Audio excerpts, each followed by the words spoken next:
During the Second World War, every able-bodied man was duty-bound to enlist to fight.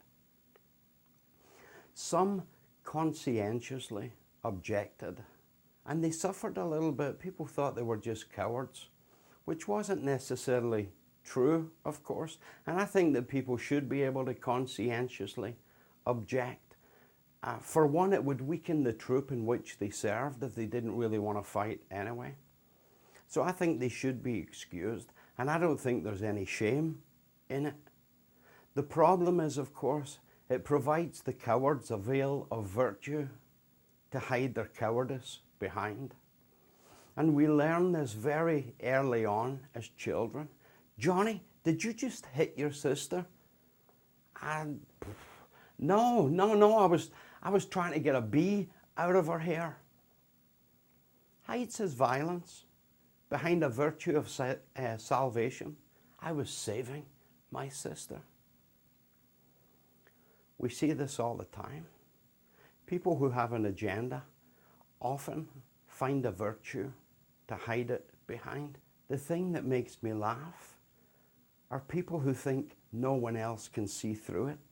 Remember the woman who had a jar of perfume poured over Jesus? Jesus said she was preparing him for his burial. Said it was a beautiful thing. A year's wages that was worth.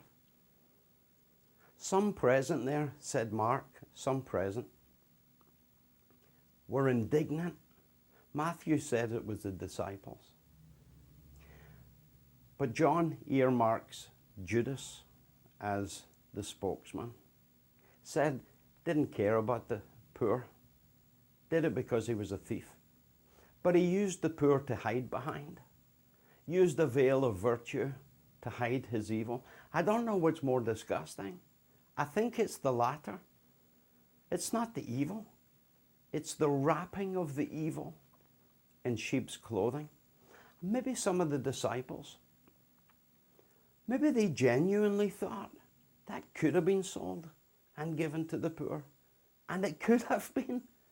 But Jesus' point is, she's did a beautiful thing. You can't even see the beautiful thing.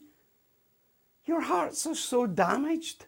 You're indignant at someone doing something beautiful because you can perhaps think of something better they could have done while you not doing the beautiful thing. John says Judas was a thief, and that's why he objected. What about the others? What about us when we use virtue as a shield? Who is actually being virtuous?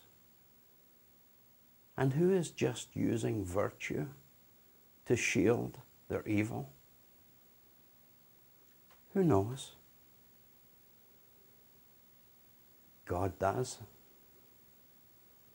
God knows.